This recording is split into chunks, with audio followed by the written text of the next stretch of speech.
So I've talked about strategies. Let's talk about tactics. And by the way, these divisions are somewhat arbitrary because I just made them up. So these are some of the tactics that you might see in stores. Tell me if you are familiar with these. Single versus multiple price, fixed versus flexible, EDLP, negotiated, dynamic, high-low, odd, even, and price changes.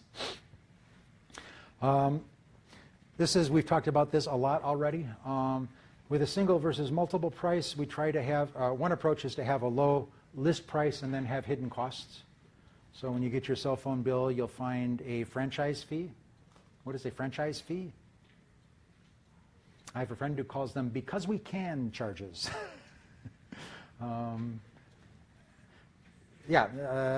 Another way of price tacticking is to have a two-part price.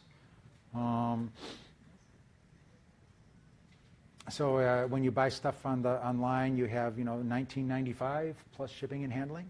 Sometimes the shipping and handling is more than the cost of the product. We'll give you an extra product for free. Just pay extra shipping and handling. Yeah.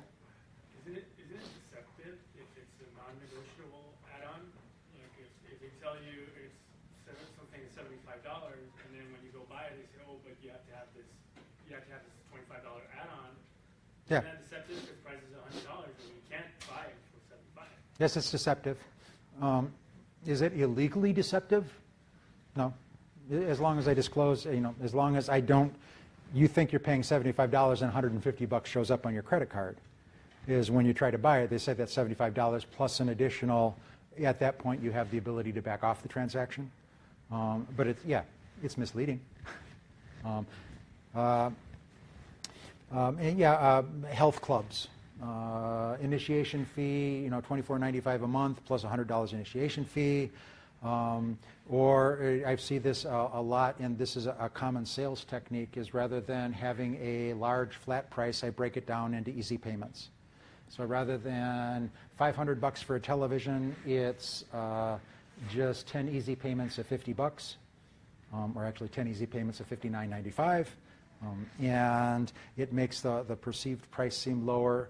And that works for a couple of reasons. One, it makes the perceived price seem lower, and the other, especially for routine purchases, many of us budget monthly, and so we think in terms of monthly costs. So rather than buying something for $1,200, if I say it's $30 a month, that's easier for me to fit into my budget because I deal on a monthly basis as opposed to having to do the math myself. Another issue is fixed versus flexible prices. In this country, fixed prices are the norm. We generally do not try to negotiate retail prices, although everything is negotiable if you ask. I once negotiated the price of bread. That's right. I was in charge of I was buying for the company picnic, and I had to buy a lot of bread for the company picnic, and I went into our local retailer and I noticed that their bread section had a lot of bread in it. And I talked to the store manager and I said, "You've got a lot of bread in your bread section." And he said, "Yeah, I know. They gave us a double delivery this morning. I don't know what we're going to do." I said, "I got an idea." And I got a nice discount on that bread, win-win. So you can negotiate, but you got to know where the leverage is, you got to know where the decision-making authority is, and you have to know when you have a bargaining position.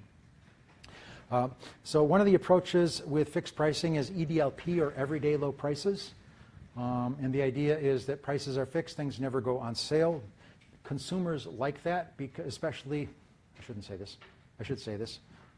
Historically, especially females, less comfortable negotiating than men are for some reason, so fixed prices are more attractive.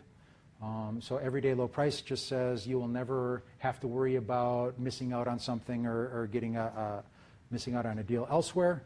The disadvantage is it's really hard to maintain EDLP, everyday low pricing, because once you've established what your everyday low price is, somebody else can come in and price it a penny lower. And my favorite example is you've got the Dollar Tree store, and then as soon as we have the Dollar Tree store, somebody opened up the 99-cent store. Everything's 99 cents. Price it a penny lower. And what we find is even businesses that are using everyday low pricing find themselves, the commitment is that things will never go on sale, and they don't go on sale. However, they have temporary price reductions. Temporary price reduction is not a sale, because a sale is where we lower the price for a short period of time. Temporary price reduction is where the price is lower for a period of time. So there's a difference.